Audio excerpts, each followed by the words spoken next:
So you know things have gotten interesting in Canadian politics when the party that spent months avoiding an election is suddenly the one that wouldn't mind heading to the polls. Welcome to March 2026, where the political tables have completely flipped and the latest polling numbers are making everyone do a double take. Here's the headline. The newest Léger poll just dropped, and it shows Prime Minister Mark Carney and the Liberals sitting on a 14-point lead over Pierre Poilievre and the Conservatives. We're talking 49% Liberal support versus 35% Conservative. That's not a small bump. That's a commanding lead that would deliver a massive majority government if an election happened tomorrow. Now, before we go any further, let's talk about what this poll actually tells us. Léger surveyed 1,627 Canadians between February 27 and March 2 using an online panel. The results show the Liberals leading in virtually every demographic group and every region of the country except the prairies. When a party is winning across the board like that, you know something significant has shifted in the political landscape. Here's where it gets really interesting. The Liberals are polling at 37% in Alberta and 39% across Manitoba and Saskatchewan. Those are better numbers than what they achieved in the 2025 election in those same regions. Atlantic Canada shows 68% Liberal support, Quebec sits at 48%, Ontario at 52%, and British Columbia at 50%. Meanwhile, the NDP is languishing at just 5% nationally, and the Bloc Québécois is at 25% in Quebec. But wait, there's more. The gender breakdown shows Liberals leading among men 46 to 40%, and among women 53 to 31. That's a pretty significant gap, especially with female voters. Now here's the part that's really turning heads. For much of the past year, the Liberals relied heavily on older voters for their support. But this latest poll shows them leading among every single age group, including younger voters. And it's not just this one poll showing that trend.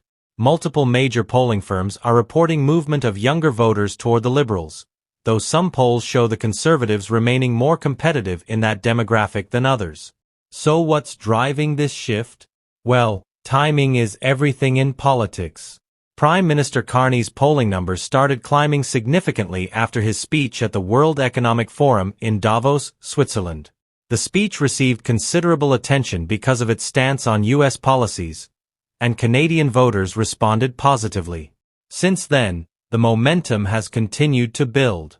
Now, let's talk about the reality check here. While Carney's approval numbers are up, there are legitimate questions about deliverables. Canada hasn't secured major new trade deals that would significantly diversify trade relationships at this point. Despite assurances about managing the relationship with Washington, tariffs on Canadian goods haven't been dropped and have actually increased in some areas. These are factual outcomes that matter for Canada's economic future. But here's the thing about voter sentiment right now. A significant portion of the electorate appears to be making decisions based on factors beyond domestic policy results. The ongoing tensions between Ottawa and Washington, combined with major international developments, have dominated news cycles. When international issues take center stage in Canada, historical patterns show Liberal support tends to increase while Conservative support tends to decrease. Conversely, when voters focus on domestic concerns like affordability, the economy, immigration policy, or public safety, the Conservatives typically see their numbers rise. These are real issues affecting Canadians daily, and they're driven by domestic policy decisions rather than external factors.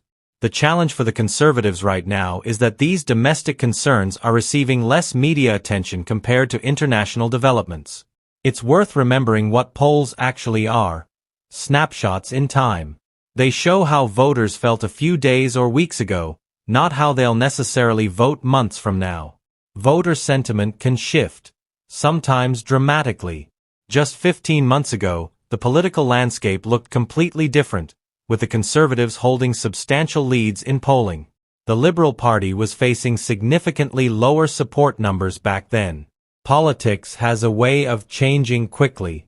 Campaigns matter. Events matter. How parties respond to developments matters. The party riding high in the polls today could face challenges tomorrow, and the party trailing could find momentum through effective communication of their policy positions or shifts in what issues voters prioritize. So what does all this mean moving forward? Well, if you're the Conservatives, you're probably being very careful not to trigger an election while these numbers hold. If you're the Liberals, you're feeling confident but hopefully remembering that political fortunes can reverse just as quickly as they improved.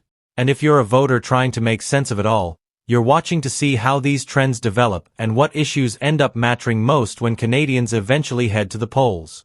What's your take on these polling numbers?